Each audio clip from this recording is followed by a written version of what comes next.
आपका एक और नई वीडियो में। पिछली वीडियो के अंदर हमने सीख लिया था कि आप किसी भी ग्राहक का ई श्रम कार्ड कैसे बना सकते हो। आज की वीडियो के अंदर हम सीखेंगे कि अगर किसी ग्राहक का ई श्रम कार्ड बना हुआ है और वो अपने ई श्रम कार्ड में कोई करेक्शन करवाना चाहता है, कुछ चेंज करवाना चाहता है, तो आप कैसे जो है उस कस्टमर के ई श्रम कार्ड में कोई भी करेक्शन करोगे, इस वीडियो के अंदर आपको सीखने को मिलेगा। दरअसल जब आप ई श्रम कार्ड का काम करोगे तो बहुत सारे कस्टमर आपके पास ऐसे आएंगे जो अपनी बैंक की जानकारी चेंज करवाना चाहते हैं, यानी कि पहले उन्होंने दूसरा बैंक दिया था, अब वो दूसरा बैंक ऐड करवाना चाहते हैं, या फिर हो सकता है कि शुरू में जब उन्होंने ई श्रम कार्ड बनाया था तो बैंक की जानकारी नहीं दी थी, अब वो जो है ऐड करवाना चाहते हैं। इसके अलावा जो है काम को चेंज करवाना चाहते हैं। काम का मतलब ये है कि अगर कोई कस्टमर पहले इलेक्ट्रीशियन का काम करता था लेकिन वो अब जो है वो छोड़ चुका है, अब वो फर्नीचर का काम करता है, प्लम्बर का काम करता है या फिर पेंटर का काम करता है, मतलब कि कोई दूसरा काम करने लगा है, तो ऐसे कस्टमर का जो ऑक्यूपेशन होता है, जो कार्य पूछा जाता है, उसको आप कैसे चेंज करोगे इस वीडियो में सीखेंगे। साथ ही साथ अगर कोई कस्टमर अपने एड्रेस को बदल दिया है, कोई दूसरे एड्रेस पे रहना चाहता है और अपना एड्रेस वो ई श्रम कार्ड में बदलवाना चाहता है, तो उसको भी आप बदलोगे कैसे, इस वीडियो के अंदर सीखेंगे। इसके अलावा अगर आपने किसी लड़की का ई श्रम कार्ड बनाया है तो शादी होने के बाद वो जो है अपने ससुराल चली जाती है और उस कंडीशन में आपको ई श्रम कार्ड पे पिता की जगह पर पति का नाम कैसे ऐड करना है, इस वीडियो के अंदर आपको सीखने को मिलेगा। इसके अलावा अगर कोई कस्टमर नॉमिनी जोड़ना चाहता है, पहले उसने नॉमिनी नहीं जुड़वाया था या फिर जो है पहले नॉमिनी जुड़वाया था लेकिन अब जो है वो नॉमिनी को बदलना चाहता है, किसी और को नॉमिनी बनाना चाहता है, तो आप उस कस्टमर के ई श्रम कार्ड में नॉमिनी को कैसे जोड़ोगे, कैसे बदलोगे, इस वीडियो के अंदर आपको सीखने को मिलेगा। इसके अलावा ई श्रम कार्ड में जो भी करेक्शन होता है वो सभी जानकारी आपको इस वीडियो के अंदर सीखने को मिलेगी। ई श्रम कार्ड में कोई भी करेक्शन करना हो, ये वीडियो आपके लिए काफी ज्यादा इंपॉर्टेंट है। वीडियो को पूरा ध्यान से और अच्छे से देखिएगा, हर एक चीज को अच्छे से समझने वाले हैं। ई श्रम कार्ड में कोई भी करेक्शन करना हो, आपको ई श्रम की वेबसाइट पे चलना होगा, जिसके लिए आप कोई भी ब्राउजर ओपन कर लेंगे, उसके अंदर आपको लिखना है ई श्रम। सर्च करने के बाद आपके सामने पहली वेबसाइट मिल जाएगी e-shram.gov.in। आप इस पर क्लिक करेंगे। अगर आपके सामने ये वाला पेज आता है तो यहाँ पर गो टू मेन पेज पर क्लिक करोगे तो आप ई श्रम की वेबसाइट पर आ जाओगे। किसी भी कस्टमर के ई श्रम कार्ड में कोई भी करेक्शन करने के लिए सबसे पहले आपको उसके ई श्रम कार्ड में लॉगिन करना होगा। लॉगिन करने के लिए आपको राइट साइड में रजिस्टर्ड ऑन ई श्रम ऑप्शन दिखाई दे रहा है, इस पर क्लिक करोगे। इसके बाद आप इस वाले पेज पर आ जाओगे। ऊपर मेन्यू में आपको वन स्टॉप सॉल्यूशन मिलेगा, उस पर क्लिक करोगे। इसके बाद आप लॉगिन यूजिंग आधार ऑप्शन पर क्लिक करोगे। इसके बाद आपके सामने ये वाला पेज आएगा और यहीं से आपको कस्टमर के ई श्रम कार्ड में लॉगिन करना है। इस वाले पेज पर आप डायरेक्ट भी आ सकते हो, जिसके लिए आपको ई श्रम के होम पेज पर आ जाना है। रजिस्टर ऑन ई श्रम के ठीक नीचे आपको ऑलरेडी रजिस्टर्ड का बटन मिलेगा, उसके ठीक सामने आपको लॉगिन का बटन मिलेगा। आप उस पर क्लिक करोगे तो सीधा इस वाले पेज पर आ जाओगे। लेकिन आपको एक और बात का ध्यान देना है कि कभी-कभी जो है ई श्रम की वेबसाइट जो है काम नहीं करती है। जैसे कि हम गूगल के अंदर ई श्रम लिख करके सर्च करेंगे, पहली जो वेबसाइट मिल रही है ई श्रम की, जैसे ही हम उस पर क्लिक करेंगे तो देख सकते हो एक एरर आ गया है और बोल रहा है प्लीज ट्राई अगेन लेटर, मतलब कि अभी जो है हम इस वेबसाइट को ओपन नहीं कर सकते हैं। तो उस कंडीशन में आपको एक और ऑप्शन मिल जाता है, सेल्फ रजिस्ट्रेशन लिखा हुआ मिलेगा नीचे, आपको इस पर क्लिक करना है तो डायरेक्ट आप जो है register.e-shram.gov.in वाले पेज पर आ जाओगे। और मैं आपको बता दूं कि ये जो एरर आता है ये हर टाइम नहीं आता है, कभी-कभी आ सकता है। उस कंडीशन में आपको दूसरा ऑप्शन चूज करना है, बाकी दोनों ऑप्शन सेम है, कोई अंतर नहीं है। जैसे कि अभी आप देख सकते हो मैंने क्लिक किया तो ये जो है डायरेक्ट ओपन हो गया उसी वाले पेज से, लेकिन मैं जैसे ही गो टू मेन पेज पर क्लिक करता हूं तो देखिए फिर से एरर आ गया है, मतलब कि इस वेबसाइट पे अभी जो है हैवी ट्रैफिक है जिसकी वजह से ये स्लो काम कर रही है। तो आपको तनिक भी परेशान नहीं होना है, आपको बाद में ट्राई करना है या फिर ज्यादा जरूरत है तो आप सेल्फ रजिस्ट्रेशन वाले पेज पर आ सकते हो और यहीं से जो है आप ई श्रम कार्ड बना सकते हो, करेक्शन कर सकते हो, डाउनलोड कर सकते हो, सारा काम कर सकते हो register.e-shram.gov.in वाले पेज से, ठीक है। इसके बाद आपको जो है वन स्टॉप सॉल्यूशन पर क्लिक करना है, मैंने बताया ही है। इसके बाद आपको लॉगिन यूजिंग आधार ऑप्शन पर क्लिक करना है तो आप इस वाले पेज पर आ जाओगे। किसी भी कस्टमर का ई श्रम कार्ड डाउनलोड करना है या फिर ई श्रम कार्ड में कोई भी करेक्शन करना है, आपको इस वाले पेज पर आना है। अब सबसे पहले आपसे जो है मोबाइल नंबर पूछा गया है और कहा गया है ब्रैकेट में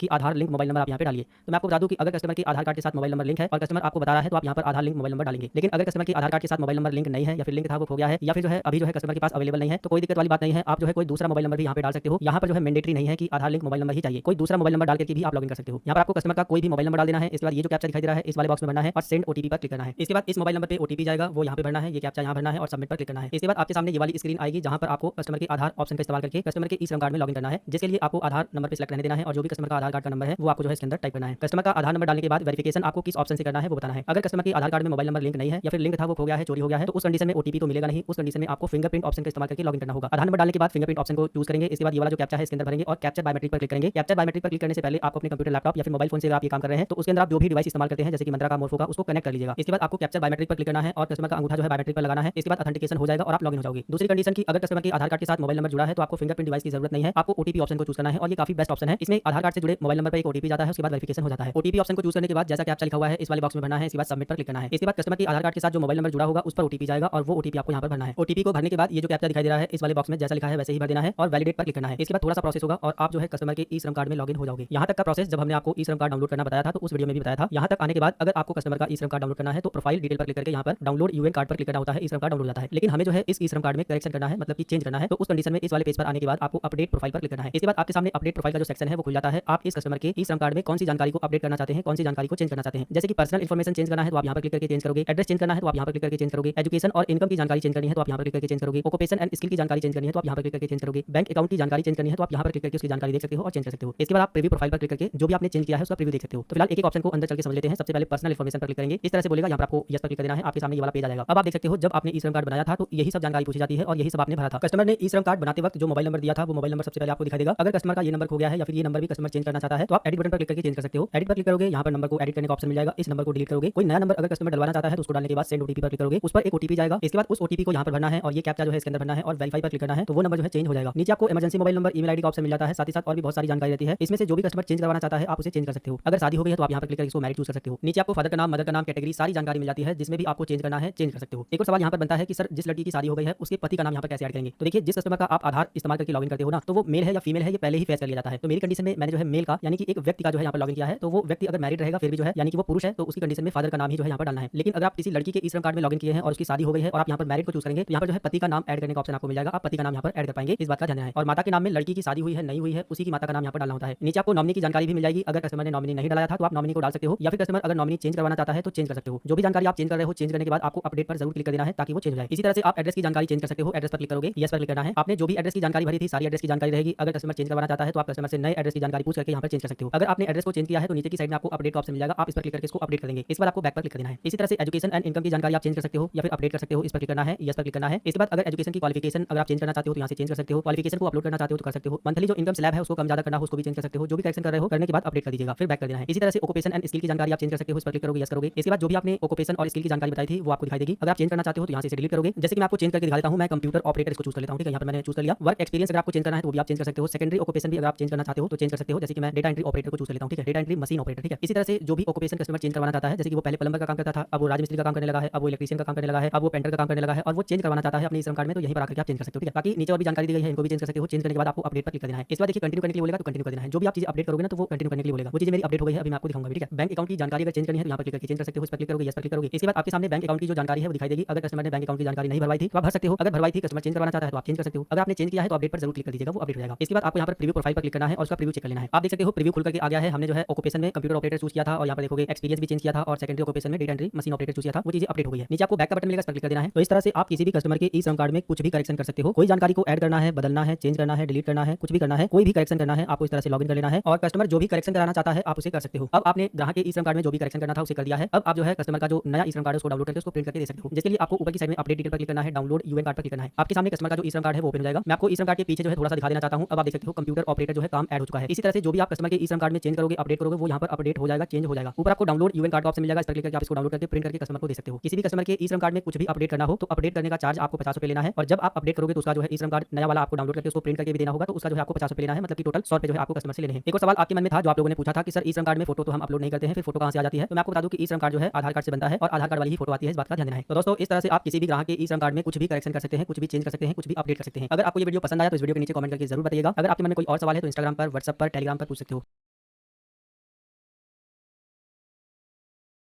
एक और नई वीडियो में आज की वीडियो के अंदर हम सीखने वाले हैं कि ई श्रम कार्ड को कैसे कैंसिल करते हैं, कैसे डिलीट करते हैं। अगर आपके पास कोई ग्राहक आया है जो अपना ई श्रम कार्ड को डिलीट करवाना चाहता है, कैंसिल करवाना चाहता है, तो आप उसके ई श्रम कार्ड को कैसे डिलीट करोगे, कैसे कैंसिल करोगे, इस वीडियो के अंदर आपको सीखने को मिलेगा। किसी भी ग्राहक के ई श्रम कार्ड को डिलीट करने के लिए, कैंसिल करने के लिए आपको ई श्रम की वेबसाइट पर चलना होगा, जिसके लिए आप अपने कंप्यूटर, लैपटॉप, मोबाइल फोन किसी भी डिवाइस में कोई भी ब्राउजर ओपन कर लेंगे और उसके अंदर आपको लिखना है ई श्रम। इसके बाद आपको ई श्रम की वेबसाइट मिल जाएगी, आपको इस पर क्लिक करना है और ई श्रम की वेबसाइट पे चलना है। कभी कभी क्या होता है कि वेबसाइट जो है लोड नहीं लेती है, तो आपको रिफ्रेश बटन पर क्लिक करना है। इसके बाद वेबसाइट लोड ले लेगी, आपको गो टू मेन पेज पर क्लिक करना है। फिर से अगर इस तरह से एरर आ रहा है तो फिर से आप रिफ्रेश करिएगा। इसके बाद आप ई श्रम कार्ड की वेबसाइट पर आ जाओगे, जो कि आप देख सकते हो। ई श्रम कार्ड की वेबसाइट पर आने के बाद किसी भी कस्टमर का ई श्रम कार्ड डिलीट करने के लिए या फिर कैंसिल करने के लिए आपको उसके ई श्रम कार्ड में लॉगिन करना पड़ेगा, जिसके लिए आपको वेबसाइट पे आने के बाद यहाँ पर आपको जो है रजिस्टर ऑन ई श्रम का ऑप्शन दिखाई दे रहा है, इस पर क्लिक करना है। आप इस वाले पेज पर आ जाओगे, फिर वन स्टॉप सॉल्यूशन पर क्लिक करना है और यहाँ पर लॉगिन यूजिंग आधार ऑप्शन को चूज करना है। इसके बाद आप इस पेज पर आ जाओगे और यहीं से लॉगिन करना है। इस वाले पेज पर आप इस तरह से भी आ सकते हो। रजिस्टर ऑन ई श्रम के ठीक नीचे आपको ऑलरेडी रजिस्टर मिलेगा। जिन कस्टमर का ई श्रम कार्ड बन चुका है उनके ई श्रम कार्ड में लॉगिन करने के लिए आपको इसके सामने लॉगिन का बटन मिलेगा, इस पर क्लिक करोगे तो सीधा जो है आप इस वाले पेज पर आ जाओगे। वैसे मैं आपको बता दूं कि ये वेबसाइट जो है कभी-कभी स्लो काम करती है, तो अगर वेबसाइट सही से ओपन नहीं हो रही है तो आप जो है सीधा लॉगिन वाले पेज पर कैसे पहुंचोगे थोड़ा सा आप उसे भी समझ लीजिए। आपको जो है ई श्रम लिख करके सर्च करना है। यहाँ पर आपको सेल्फ रजिस्ट्रेशन का बटन मिलेगा, इस पर क्लिक करना है। सीधा आप register.eShram.gov.in वाले पेज पर आ जाओगे और यहाँ पर वन स्टॉप सॉल्यूशन पर क्लिक करना है। लॉगिन यूजिंग आधार पर क्लिक करना है, सीधा आप इस वाले पेज पर आ जाओगे। अब इस वाले पेज पर आने के बाद सबसे पहले आपको कस्टमर का जो आधार कार्ड के साथ लिंक मोबाइल नंबर है वो यहाँ डालना है। अगर मोबाइल नंबर लिंक नहीं है या फिर जो लिंक था वो खो गया है तो कोई दिक्कत नहीं है, कोई भी आप मोबाइल नंबर यहाँ पे डाल सकते हो जो कि चालू रहना चाहिए, क्योंकि उस पे ओटीपी जाएगा। ये वाला कैप्चा इसके अंदर बनना है और सेंड ओटीपी पर क्लिक करना है। इसके बाद इस मोबाइल नंबर पे ओटीपी जाएगा। अगर ओटीपी नहीं जाता है तो यहाँ पर आपको रीसेंड का बटन मिल जाएगा, आप इस पर क्लिक करके दोबारा से ओटीपी मंगा सकते हो। ओटीपी जो आया है उसको इसके अंदर भरना है। यहाँ पर जो आपको कैप्चा दिखाई देगा जैसा लिखा हुआ है वैसा ही इसके अंदर भरना है और सबमिट पर क्लिक करना है। इसके बाद आप इस वाले पेज पर आ जाओगे जहाँ पर आपको आधार नंबर का इस्तेमाल करके कस्टमर के ई श्रम कार्ड में लॉगिन करना होगा, जिसके लिए आप पहले ऑप्शन पर क्लिक करेंगे और यहाँ पर जो भी कस्टमर का आधार कार्ड का नंबर है वो आपको भर देना है। आपके बटन पर क्लिक करके आप देख सकते हो कि आपने आधार कार्ड का नंबर सही डाला है या गलत। अगर गलत है तो आप सही कर सकते हो। नीचे आपको आधार को वेरीफाई करने के 2-3 ऑप्शन मिल जाते हैं। इसमें से जो सबसे बेस्ट ऑप्शन है वो है ओटीपी। आप ओटीपी ऑप्शन को चूज करेंगे, ये कैप्चा इसके अंदर भर के सबमिट पर क्लिक करेंगे तो कस्टमर के आधार कार्ड के साथ जो मोबाइल नंबर जुड़ा है उस पर ओटीपी जाएगा और उसको डालने के बाद आप वेरीफाई करके लॉगिन कर लोगे। लेकिन काफी सारी कंडीशन में आपके पास ऐसे कस्टमर आ सकते हैं जिनके आधार कार्ड में मोबाइल नंबर लिंक नहीं है या फिर लिंक था वो खो गया है, चोरी हो गया है, आधार ओटीपी नहीं मिल सकता है। तो उस कंडीशन में आपके पास फिंगरप्रिंट का डिवाइस होना चाहिए, यानी कि जो बायोमेट्रिक होता है वो मशीन आपके पास होनी चाहिए और उस कंडीशन में आपको फिंगरप्रिंट ऑप्शन पर क्लिक करना है और ये वाला कैप्चा इसके अंदर भरना है। अपने कंप्यूटर, लैपटॉप, मोबाइल फोन के साथ आपको बायोमेट्रिक, चाहे आप मंत्रा का इस्तेमाल करते हैं, मोर्फो का इस्तेमाल करते हैं, उसको अटैच कर लेना है। इसके बाद कैप्चा बायोमेट्रिक पर क्लिक करोगे और कस्टमर का जो अंगूठा है वो बायोमेट्रिक पर लगाओगे। उसके बाद सक्सेसफुली कैप्चर हो जाता है और आप लॉगिन हो जाओगे। मेरी कंडीशन में कस्टमर की आधार कार्ड के साथ मोबाइल नंबर जुड़ा है और ओटीपी मिल जाएगा। तो हम ओटीपी ऑप्शन को चूज करेंगे, ये ये कैप्चा इसके अंदर भरेंगे और सबमिट बटन पर क्लिक करेंगे। इसके बाद कस्टमर के आधार कार्ड के साथ जो मोबाइल नंबर जुड़ा है उस पर ओटीपी जाएगा, वो ओटीपी हम यहाँ भरेंगे। ये जो कैप्चा दिखाई दे रहा है जैसा लिखा हुआ है इस वाले बॉक्स में भरना है और वैलिडेट पर क्लिक करना है। इसके बाद आप कस्टमर के ई श्रम कार्ड में लॉगिन हो जाओगे। यहाँ तक का प्रोसेस हमने आपको पिछली कई वीडियो में बताया है। जैसे कि जब आप यहाँ पर आ जाते हो, अगर किसी कस्टमर का ई श्रम कार्ड डाउनलोड करना है तो अपडेट प्रोफाइल पर क्लिक करके डाउनलोड यूएन कार्ड पर क्लिक करके आप डाउनलोड करते हो। अगर किसी कस्टमर के ई श्रम कार्ड में कोई करेक्शन करना है, कुछ चेंज करना है तो आप अपडेट प्रोफाइल पर क्लिक करके चेंज कर सकते हो। साथ ही साथ नीचे की साइड में आपको अपडेट ई केवाईसी इन्फॉर्मेशन का ऑप्शन मिलेगा, इस पर भी क्लिक करके आप कस्टमर के ई श्रम कार्ड में कुछ भी करेक्शन कर सकते हो। हमने आपको पिछली वीडियो के अंदर ई श्रम कार्ड में करेक्शन करना सिखाया था। हमने आपको अपडेट प्रोफाइल पर क्लिक करके यहाँ पर क्लिक करके सिखाया था। लेकिन अगर आप ई श्रम कार्ड की और भी फीचर के बारे में जानना चाहते हो तो आप यहाँ से भी जान सकते हो। अपडेट ई केवाईसी इन्फॉर्मेशन पर जब आप क्लिक करोगे तो आपके सामने ये वाला पेज आ जाएगा। इस पेज पर आने के बाद अगर आपको कस्टमर के ई श्रम कार्ड में कुछ भी करेक्शन करना है तो ऊपर आपको अपडेट प्रोफाइल का ऑप्शन मिलेगा, इस पर क्लिक करने के बाद आप अपडेट प्रोफाइल पर क्लिक करके करेक्शन कर सकते हो। और ई श्रम कार्ड डाउनलोड करने के लिए आप यहाँ से डाउनलोड कर सकते हो। इसके अलावा आपको इस वाले पेज पर आने के बाद और भी बहुत सारी स्कीम और सर्विसेज दिखाई देगी जो कि मैं आपको थोड़ा सा समझाना चाहता हूँ। बाकी आप यहाँ पर आकर खुद से चेक करिएगा। जिस कस्टमर के ई श्रम कार्ड में आप लॉगिन हो, अगर वो कस्टमर हेल्थ से जुड़ी हुई स्कीम में अप्लाई करना चाहता है तो इस पर क्लिक करोगे। इसके बाद सरकार के द्वारा जो हेल्थ स्कीम चलाई जा रही है उसका नाम दिखाई देगा। अप्लाई बटन पर क्लिक करने के बाद सीधा जो है आप उस पोर्टल पे जा सकते हो। उसके बाद जो है वहाँ से अप्लाई कर सकते हो। यहाँ पर मैं आपको बता दूं कि जितना भी सर्विस दिया गया है इनमें अगर कोई कस्टमर अप्लाई करना चाहता है तो उस वेबसाइट का लिंक आपको यहाँ पर मिल जाता है। जैसे कि पेंशन स्कीम का कोई कस्टमर अगर लाभ लेना चाहता है तो आप जैसे ही इस पर क्लिक करोगे तो Indira Gandhi national window pension scheme के तहत अगर कस्टमर अप्लाई करना चाहता है तो यहाँ पर क्लिक करोगे तो जहाँ से जो है Indira Gandhi national pension scheme चलाई जाती है, जहाँ से अप्लाई होता है उस वाले वेबसाइट पे आपको भेजेगा। ठीक है। इसी तरह से अगर कोई कस्टमर विकलांग है जिसका ई श्रम कार्ड बना है तो Indira Gandhi national disability pension scheme के तहत वो अप्लाई कर सकता है। यहाँ पर क्लिक करने के बाद जो है फिर से उसी वेबसाइट पे भेजा जाएगा जहाँ से अप्लाई करना होता है। तो कहने का ये मतलब है कि जितनी भी सर्विसेज आपको यहाँ पर दिखाई दे रही है ये सर्विसेज किस वेबसाइट से अप्लाई होती है उनका डायरेक्ट लिंक आपको यहाँ पर मिल जाएगा। लेकिन यहाँ पर जितनी भी स्कीम दी गई है इन सभी स्कीम में हर एक ई श्रम कार्ड धारक अप्लाई नहीं कर सकता है। कस्टमर ने ई श्रम कार्ड बनाते समय जो काम सेलेक्ट किया था, जो ऑक्यूपेशन सेलेक्ट किया था उसके हिसाब से उसको स्कीम शो होती है और उसमें भी अप्लाई करने की जो टर्म्स एंड कंडीशन है वो अलग होती है। वैसे मैं आपको बता दूं कि यहाँ पर जो है केवल आपको लिंक मिलेगा और ज्यादा कुछ मिलेगा नहीं। और यहाँ पर आने के बाद इन स्कीम में अप्लाई करने का कोई बहुत बड़ा फायदा भी नहीं है, लेकिन मुझे लगा कि इनके बारे में भी आपको थोड़ी बहुत जानकारी होनी चाहिए, जिसके बारे में मैंने आपको थोड़ा बता दिया है। बाकी आप इस वाले पेज पर आने के बाद हर एक मेन्यू को अच्छे से चेक कर सकते हो और हर एक स्कीम पर क्लिक करके उनके बारे में जानकारी ले सकते हो। फिलहाल दोस्तों आज की वीडियो के अंदर हम सीख रहे थे कि किसी भी कस्टमर के ई श्रम कार्ड को कैसे कैंसिल करते हैं, कैसे डिलीट करते हैं। तो मैं आपको बता दूं कि ई श्रम कार्ड को डिलीट करने के लिए, कैंसिल करने के लिए आपको इतना अंदर आने की जरूरत नहीं है। किसी भी ग्राहक के ई श्रम कार्ड को डिलीट करने के लिए या फिर कैंसिल करने के लिए आपको अंदर जाने की जरूरत नहीं है। जब आप लॉगिन करते हो आपके सामने ये वाला पेज आता है। इसी वाले पेज पर आने के बाद आप यहीं से जो है किसी भी कस्टमर का ई श्रम कार्ड कैंसिल कर सकते हो और डिलीट कर सकते हो। बस ध्यान आपको ये देना है कि नीचे आपको एक ऑप्शन दिखाई देता है, I do not want to be a part of e Shram, मतलब कि मैं ई श्रम कार्ड का पार्ट नहीं बनना चाहता हूं। रिवोक बाय आधार कंसल्ट, मतलब कि मेरे आधार कंसल्ट को रिवोक किया जाए, मतलब कि रद्द कर दिया जाए। तो आपको क्या काम करना है कि किसी भी ग्राहक का ई श्रम कार्ड डिलीट करना है या फिर कैंसिल करना है तो आपको इस ऑप्शन पर क्लिक करना है। इसके बाद अपडेट ई केवाईसी इन्फॉर्मेशन पर क्लिक करना है। ठीक है। कब करना है? जब आपको किसी भी ग्राहक का, किसी भी कस्टमर का ई श्रम कार्ड डिलीट करना है या फिर कैंसिल करना है तब इस ऑप्शन पर क्लिक करके आपको अपडेट ई केवाईसी पर क्लिक करना है। लेकिन अगर आपको ई श्रम कार्ड डिलीट नहीं करना है, रद्द नहीं करना है, कैंसिल नहीं करना है तो आपको इस पर टिक नहीं लगाना है। इस पर अगर आप टिक लगा करके अपडेट करोगे तो वो जो है रद्द हो जाएगा। अगर आप केवल करेक्शन कर रहे हो तो आप यहाँ पर जो है बिना इस पर टिक लगाए करेक्शन कर सकते हो, यहाँ पर क्लिक करके और यहाँ पर भी क्लिक करके करेक्शन कर सकते हो, डाउनलोड कर सकते हो। लेकिन अगर आपको इस ई श्रम कार्ड को डिलीट करना है, कैंसिल करना है, रद्द करना है तो आप इस पर क्लिक करोगे, अपडेट ई केवाईसी इन्फॉर्मेशन पर क्लिक करोगे, आपके सामने इस तरह से एक मैसेज आएगा, are you sure you want to update consult revoke, मतलब कि आप श्योर हो रद्द करने के लिए, तो आपको यस पर क्लिक कर देना है। इसके बाद आप देख सकते हो you have revoke your consent from e Shram portal successfully, यानी कि आपने जो है कस्टमर का ई श्रम कार्ड की जो जानकारी है वो रद्द कर दी है ई श्रम पोर्टल से और इसके बाद जो है ई श्रम कार्ड डिलीट हो जाएगा और रद्द हो जाएगा, कैंसिल हो जाएगा। मतलब कि किसी कस्टमर का अगर आपको ई श्रम कार्ड कैंसिल करना है या डिलीट करना है तो लॉगिन करने के बाद आपको रिवोक वाले ऑप्शन पर क्लिक करके बस अपडेट ई केवाईसी कर देना है। उसके बाद यस करने के बाद वो डिलीट हो जाता है। बस आपको इतना ही काम करना है। अगर आपको इस तरह से मैसेज मिल गया है तो इसका ये मतलब है कि कस्टमर का जो ई श्रम कार्ड है ई श्रम से जो है रद्द कर दिया गया है, डिलीट कर दिया गया है, कैंसिल कर दिया गया है। अब आपको लॉग आउट पर क्लिक कर देना है। अब दोस्तों आपने ई श्रम कार्ड को डिलीट करने की रिक्वेस्ट डाल दी है, कम से कम 15 दिन का समय लग सकता है परमानेंटली डिलीट होने में। और ई श्रम कार्ड को डिलीट करने का या फिर कैंसिल करने का यही प्रोसेस है, बस आपको इतना ही काम करना होता है, कोई दूसरा प्रोसेस नहीं है। और इतना काम करने का आप कस्टमर से 30 रुपए चार्ज कर सकते हो। इस वीडियो के अंदर हमने सीखा ई श्रम कार्ड को कैसे डिलीट करते हैं, कैसे कैंसिल करते हैं। इसके अलावा अगर आपके मन में कोई सवाल है तो इस वीडियो के नीचे कमेंट कर सकते हो, इंस्टाग्राम व्हाट्सएप पर पूछ सकते हो।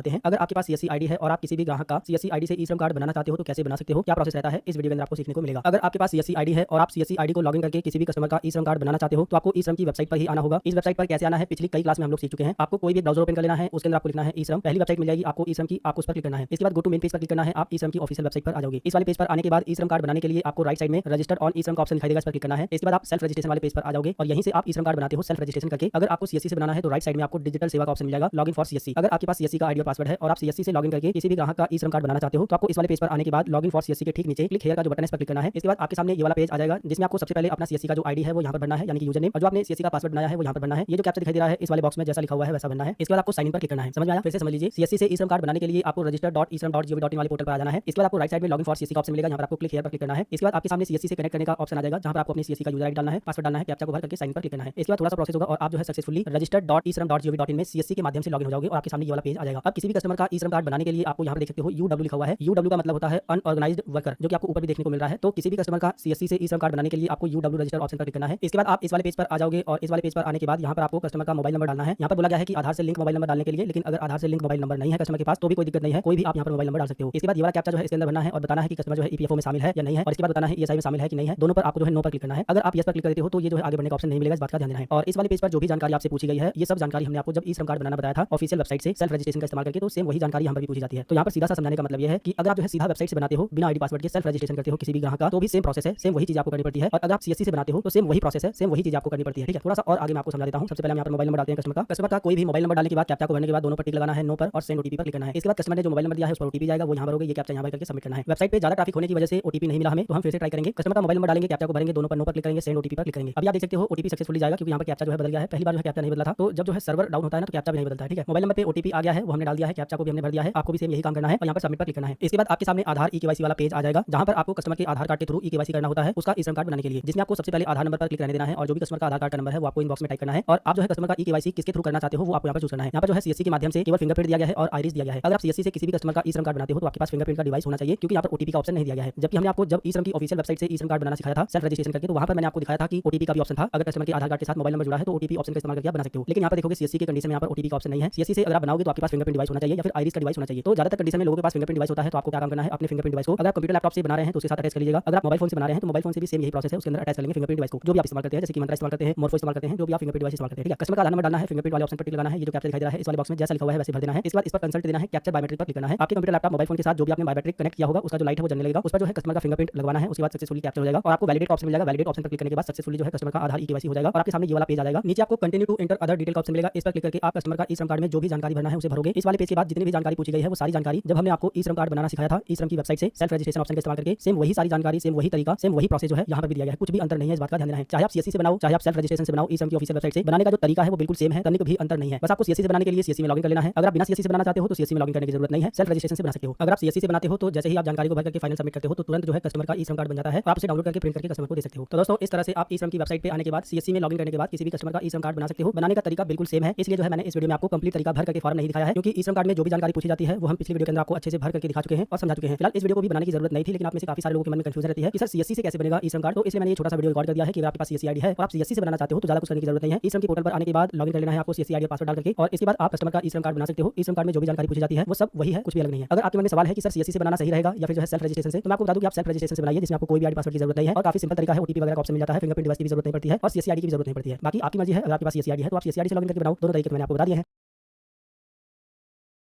कि ई-श्रम कार्ड की केवाईसी कैसे करते हैं। अगर आपके पास कोई ग्राहक आया है जो अपने ई-श्रम कार्ड की केवाईसी करवाना चाहता है तो आप उस कस्टमर के ई-श्रम कार्ड की केवाईसी को कैसे अपडेट करोगे इस वीडियो के अंदर आपको सीखने को मिलेगा। किसी भी ग्राहक के ई-श्रम कार्ड की केवाईसी करने के लिए आपको ई-श्रम की वेबसाइट पर आ जाना है। इस वेबसाइट पर कैसे आना है पिछली कई क्लास में हम लोग सीख चुके हैं। आपको कोई भी ब्राउज़र ओपन कर लेना है, उसके अंदर आपको लिखना है ई-श्रम। इसके बाद ई-श्रम की वेबसाइट मिल जाएगी e-श्रम.gov.in करके आपको इस वेबसाइट पर क्लिक करना है। यहाँ पर गो टू मेन पेज पर क्लिक करना है। इसके बाद आप ई-श्रम के होम पेज पर आ जाओगे। ई-श्रम की केवाईसी करने के लिए आपको कस्टमर के ई-श्रम में लॉगिन करना होगा, जिसके लिए आपको राइट साइड में ऑलरेडी रजिस्टर्ड का जो बटन दिखाई दे रहा है इसके सामने जो लॉगिन का बटन है इस पर क्लिक करना है, तो आप सीधा लॉगिन वाले पेज पर आ जाओगे। इसके अलावा आप इस वाले पेज पर रजिस्टर ऑन ई-श्रम पर क्लिक करके और यहाँ पर वन स्टॉप सॉल्यूशन पर क्लिक करके लॉगिन यूजिंग आधार पर क्लिक करके भी आ सकते हो इस वाले पेज पर। ठीक है, इस वाले पेज पर आने के बाद आपको यहाँ पर मोबाइल नंबर डालना होता है। जिस भी कस्टमर का आप ई-केवाईसी कर रहे हैं उसके आधार कार्ड से जो भी मोबाइल नंबर जुड़ा है आप यहाँ पे डालेंगे। अगर आधार कार्ड से मोबाइल नंबर नहीं जुड़ा है या फिर जो जुड़ा था वो खो गया है तो कोई दिक्कत वाली बात नहीं है, आप कोई भी मोबाइल नंबर यहाँ पे डाल सकते हो। इसके बाद ये कैप्चा इसके अंदर भरना है और सेंड ओटीपी पर क्लिक करना है। इसके बाद मोबाइल नंबर पे ओटीपी जाएगा, ओटीपी को यहाँ भरना है। ये कैप्चा जैसा लिखा हुआ है वैसा आपको इस बॉक्स में भरना है। इसके बाद सबमिट पर क्लिक करना है। इसके बाद आपके सामने ये वाला पेज आ जाएगा जहाँ पर आपको आधार नंबर का इस्तेमाल करके कस्टमर के ई-श्रम कार्ड में लॉगिन करना है। जिसके लिए सबसे पहले आपको आधार नंबर पर क्लिक रहने देना है। यहाँ पर कस्टमर का जो भी आधार कार्ड का नंबर है वो डालना है और वेरिफिकेशन आप फिंगरप्रिंट से करना चाहते हो या फिर आइरिस डिवाइस से करना चाहते हो या फिर ओटीपी से करना चाहते हो, अपने हिसाब से चूज कर लीजिएगा। अगर कस्टमर के आधार कार्ड के साथ मोबाइल नंबर जुड़ा है तो ओटीपी सबसे बेस्ट ऑप्शन है, आप ओटीपी को चूज करेंगे। अगर कस्टमर के आधार कार्ड के साथ मोबाइल नंबर नहीं जुड़ा है या फिर जो जुड़ा था वो खो गया है तो उस कंडीशन में आपको ओटीपी नहीं मिल पाएगा। आपको जो है फिंगरप्रिंट ऑप्शन को चूज करके आगे बढ़ना है। जब आप फिंगरप्रिंट ऑप्शन को चूज करोगे आधार नंबर डालने के बाद ये कैप्चा के अंदर डालने के बाद कैप्चर बायोमेट्रिक पर क्लिक करोगे तो जो भी आप बायोमेट्रिक इस्तेमाल करते हैं उस पर जो है कस्टमर का अंगूठा लगा करके आपको जो है बायोमेट्रिक को कैप्चर कर लेना है और ये प्रोसेस पिछली कई वीडियो में हम लोग सीख चुके हैं। फिलहाल मेरे पास जो कस्टमर है उसके आधार कार्ड में मोबाइल नंबर जुड़ा हुआ है तो हम मोबाइल नंबर का इस्तेमाल करके ओटीपी मंगा करके लॉगिन करेंगे। कस्टमर का आधार नंबर डालने के बाद ओटीपी ऑप्शन को चूज करने के बाद कैप्चा जैसा लिखा है इसके अंदर भरने के बाद सबमिट पर क्लिक करिए। इसके बाद कस्टमर के आधार कार्ड के साथ जो मोबाइल नंबर जुड़ा होगा उस पर ओटीपी जाएगा, ओटीपी आपको यहाँ पर भरना है। इसके बाद ये कैप्चा इसके अंदर भरना है और वैलिडेट पर क्लिक करना है। इसके बाद आप कस्टमर के ई-श्रम कार्ड में सक्सेसफुली लॉगिन हो जाओगे और इतना प्रोसेस हमने आपको पिछली कई वीडियो में सिखाया है। यहाँ तक आने के बाद ई-केवाईसी करने के लिए अपडेट ई-केवाईसी इन्फॉर्मेशन पर क्लिक करना है। ध्यान आपको ये देना है कि इस वाले ऑप्शन पर टिक नहीं लगाना है। अगर आपको किसी कस्टमर का ई-श्रम कार्ड डिलीट करना है, रिवोक करना है, रद्द करना है तब आपको इस पर टिक लगाना होता है, वरना आपको किसी भी कंडीशन में इस पर टिक नहीं लगाना है। ठीक है, केवाईसी करना हुआ या फिर किसी भी जानकारी को अपडेट करना हुआ, चेंज करना हुआ, करेक्शन करना हुआ, सारे एक ही काम है और आप यहाँ पर अपडेट ई-केवाईसी इन्फॉर्मेशन पर क्लिक करके कर सकते हो। साथ ही साथ यहाँ पर अपडेट प्रोफाइल पर क्लिक करके दोनों जो है सेम तरीका है। जैसे कि मैं आपको अपडेट ई-केवाईसी इन्फॉर्मेशन पर क्लिक करके दिखा देता हूँ। जब हम उस पर क्लिक करेंगे, क्लिक करने के बाद आपके सामने ये वाला पेज खुलेगा। किसी भी कस्टमर के ई-श्रम कार्ड में केवाईसी करने का मतलब है कि उसके ई-श्रम कार्ड में जानकारी को अपडेट करना। जैसे कि अगर उसने बैंक की जानकारी नहीं दी है तो उसको अपडेट करना, अगर उसने अपना ऑक्यूपेशन यानी कि काम की जानकारी नहीं दी है तो उसको अपडेट करना। पहले कोई और काम करता था, अब जो है वो कोई और काम करता है। इसी तरह से ई-श्रम कार्ड में जो भी जानकारी पूछी जाती है उस जानकारी को अपडेट करना ही ई-केवाईसी कहलाता है। दरअसल ई-केवाईसी और ई-श्रम कार्ड में कोई भी जानकारी को अपडेट करना या फिर करेक्शन करना दोनों सेम काम है, लेकिन काफी सारे कस्टमर जो है इसको अलग अलग नाम से जानते हैं। ज्यादातर कस्टमर आपके पास ऐसे आएंगे जो ये बोलेंगे कि हमारे ई-श्रम कार्ड में ई-केवाईसी कर दीजिए। तो उस कंडीशन में आपको क्या काम करना है, उनके ई-श्रम कार्ड में लॉगिन करना है। लॉगिन करने के बाद प्रोफाइल डिटेल पर क्लिक करके अपडेट यूएन पर क्लिक करना है और एक एक करके जो भी कस्टमर की जानकारी है एक एक ऑप्शन पर क्लिक करके चेक करना है। अगर कोई जानकारी छूट गई है तो आप उसे भर सकते हो। अगर कोई जानकारी कस्टमर चेंज करवाना चाहता है तो उसे आप चेंज कर सकते हो। जैसे कि किसी लड़की का शादी होने से पहले जब ई-श्रम कार्ड बनता है तो उसके पिता का नाम जो है ई-श्रम कार्ड में डलता है, लेकिन जब लड़की की शादी हो जाती है तो उसे पति का नाम ऐड करना होता है और मैरिटल स्टेटस में जो है सिंगल को हटा करके मैरिड चूज करना पड़ता है। तो इन चीजों को आप पर्सनल इन्फॉर्मेशन में क्लिक करके देख सकते हो, चेंज कर सकते हो, सही कर सकते हो। इसके बाद एड्रेस वाले में आ जाते हैं। अगर कोई कस्टमर पहले कोई और एड्रेस पे रहता था, अब कोई और एड्रेस पे रहता है, तो आप एड्रेस पर क्लिक करके एड्रेस की जानकारी भी सही कर सकते हो, अपडेट कर सकते हो। इसके बाद एजुकेशन एंड इनकम की जानकारी पे आ जाते हैं। अगर कोई कस्टमर पहले 10वीं पास था, अब उसने बीए बीएससी ग्रेजुएशन कर लिया है, तो आप उसकी भी एजुकेशन की जानकारी और इनकम की जानकारी यहाँ पर चेंज कर सकते हो, अपडेट कर सकते हो। इसी तरह से ऑक्यूपेशन एंड स्किल की जानकारी पर क्लिक करके आप वो भी चेंज कर सकते हो, अपडेट कर सकते हो। जैसे कि कोई कस्टमर पहले पेंटर का काम करता था, अब प्लम्बर का काम करने लगा है, पहले राजमिस्त्री का काम करता था, अब फर्नीचर का काम करने लगा है। तो ऐसे कस्टमर जो पहले दूसरा काम करते थे, अब दूसरा काम करने लगे हैं और उनको अपने ई श्रम कार्ड में ऑक्यूपेशन यानी कि जो काम करते हैं उनको चेंज करवाना है, तो वो चीज आप यहाँ पर आकर के चेंज करोगे। इसके बाद बैंक अकाउंट की जानकारी अगर आपको चेंज करनी है तो आप यहाँ पर क्लिक करके चेंज करोगे। यहाँ पर मैं आपको बता दूं कि जब ई श्रम कार्ड बनाए जा रहे थे उस समय काफी तेजी से ई श्रम कार्ड बनाए जा रहे थे और जितने भी लोगों ने उस टाइम पर ई श्रम कार्ड बनवाया था, तो दुकानदार हो या फिर वो लोग खुद अगर पर्सनली भी बनाते थे, तो सभी जानकारी को जल्दी जल्दी भरते थे, जिसमें बहुत सारी जानकारी उन्होंने गलत भर दी थी और उसी जानकारी को सही करना जो है ई केवाईसी कहलाता है। बस इतना आपको समझ लेना है। काफी सारे कस्टमर का मैंने देखा था कि बैंक अकाउंट की जानकारी भी गलत थी या फिर काफी सारे कस्टमर ने जल्दीबाजी में उस टाइम पर ऐसा बैंक अकाउंट दे दिया था जो कि बंद था। अब उनको जो है नया वाला बैंक अकाउंट इसके अंदर जुड़वाना है, ऐड करवाना है, तो वो काम जो है आप यहाँ पर आकर के बैंक अकाउंट डिटेल पर क्लिक करके उसको देख सकते हो, ऐड कर सकते हो। अगर कोई गलती है तो सही कर सकते हो। और दोस्तों इन जानकारी को कैसे चेंज करना है, कैसे अपडेट करना है, ये सब कुछ हमने आपको जब ई श्रम कार्ड में करेक्शन करना सिखाया था, तो उस वीडियो में काफी अच्छे से बताया है। फिलहाल दोस्तों ई केवाईसी कैसे करना है, ई केवाईसी क्या होता है, वो सब कुछ आपको अच्छे से समझ आ गया होगा। इस वीडियो को ज्यादा बढ़ाने का कोई मतलब नहीं है, लेकिन यहाँ पर एक और इंपॉर्टेंट बात मैं आपको बता देना चाहता हूँ। ई श्रम कार्ड में ई केवाईसी करवाने वही कस्टमर आएगा जिसने यूट्यूब पर ये सुना है कि आपके ई श्रम कार्ड में कोई गलती है, उसको सही करवा लीजिए या फिर ई केवाईसी करवा लीजिए, तो सरकार आपको पैसा देने लगेगी। दरअसल दोस्तों जब ई श्रम कार्ड बनाए जा रहे थे तो उस समय जो है भारत सरकार ने ये अनाउंसमेंट किया था कि प्रथम 3 करोड़ लोगों को, यानी कि जो पहले 3 करोड़ लोग ई श्रम कार्ड बनवाएंगे, उनको सरकार 500 रुपए महीने के हिसाब से 2000 रुपए जो है खाते में प्रोवाइड करेगी, मतलब की देगी। और काफी सारे लोगों को पैसा मिला भी था। लेकिन जिन लोगों को पैसा नहीं मिला वो लोग सोचते हैं कि उनके ई श्रम कार्ड में शायद कोई गलती हो जिसकी वजह से पैसा नहीं आ रहा है, और वही लोग जो है ज्यादातर ई केवाईसी के चक्कर में पड़े रहते हैं कि काश ई केवाईसी हो जाए और पैसा आने लगे। तो आपको उन कस्टमर को ऐसे समझा देना है कि ई श्रम कार्ड आप केवाईसी करा लो, कोई भी जानकारी अपडेट करवा लो, पैसा नहीं आने वाला है। ई श्रम कार्ड में तभी पैसा आएगा जब सरकार अनाउंसमेंट करेगी, जब देश पर कोई आपदा आती है। आपको पता होगा जब पैसे भेजे गए थे उसमें जो है कोरोना यानी कि कोविड-19 का समय था, उस टाइम पे जो है सरकार पैसे दे रही थी। इसी तरह से फ्यूचर में जब कोई देश पर आपदा आती है तो सरकार जो है जो भी यहाँ पर खाता प्रोवाइड करे हो ना, इसमें जो है जो भी धनराशि तय करेगी उसको कस्टमर को भेजेगी। लेकिन ई केवाईसी करवा लेने से या फिर ई श्रम कार्ड बनवा लेने से हर महीने पैसे नहीं मिलने वाले हैं, और ये सच्चाई है और ये चीजें आपको कस्टमर को बतानी चाहिए। लेकिन ई श्रम कार्ड बनाने से और भी बहुत सारे फायदे होते हैं, जैसे कि जिस भी कस्टमर का आप ई श्रम कार्ड बनाते हो तुरंत जो है 2 लाख रुपए का बीमा जो है हो जाता है, जिसके लिए कोई भी पैसा वैसा नहीं करता है, बनते ही उस कस्टमर के नाम से 2 लाख रुपए का बीमा हो जाता है। अगर किसी दुर्घटना में उस कस्टमर की मौत हो जाती है या फिर अपंग हो जाते हैं, मतलब कि विकलांग हो जाते हैं, उसके लिए क्लेम करके वो 2 लाख रुपए का बीमा वो कस्टमर ले सकता है, लेकिन वो प्रोसीजर अलग हो जाता है, उसमें भी काफी ज्यादा मेहनत करनी पड़ती है। इसके अलावा जिन कस्टमर का ई श्रम कार्ड बना हुआ है ना, उनका राशन कार्ड बनना अनिवार्य है, वो भी फायदा मिलेगा। इसके अलावा सरकार की और भी बहुत सारी स्कीम का फायदा अगर कस्टमर का ई श्रम कार्ड बना है तो वो ले सकता है। आने वाले समय में ई श्रम कार्ड काफी इंपॉर्टेंट एक डॉक्यूमेंट की तरह यूज किया जाएगा। जिसके पास जो है ई श्रम कार्ड रहेगा वही जो है मजदूर या फिर कहे वर्कर कहलाएगा, और जो भी श्रमिक यानी कि मजदूरों को जो भी सरकार तय करेगी, जो भी बेनिफिट देना चाहेगी, वो ई श्रम कार्ड वालों को भी मिलेगा। तो फिलहाल इस वीडियो के अंदर हम लोग बात कर रहे थे कि ई श्रम कार्ड में ई केवाईसी कैसे करते हैं। तो फिर से क्लियर समझ लीजिएगा कि ई श्रम कार्ड में ई केवाईसी करना हुआ या फिर ई श्रम कार्ड को अपडेट करना हुआ, करेक्शन करना हुआ, दोनों एक ही चीजें हैं। इस बात को ध्यान दीजिए। और कैसे करना है, जब हमने आपको करेक्शन करना सिखाया था तो उस वीडियो में भी अच्छे से बताया है, और यहाँ पर भी आकर के मैंने आपको काफी सारी चीजों को अच्छे से समझा दिया है। चीजें बहुत आसान है, आप कर लोगे। अगर ये वीडियो आपको पसंद आया तो इस वीडियो के नीचे कमेंट करके जरूर बताइएगा।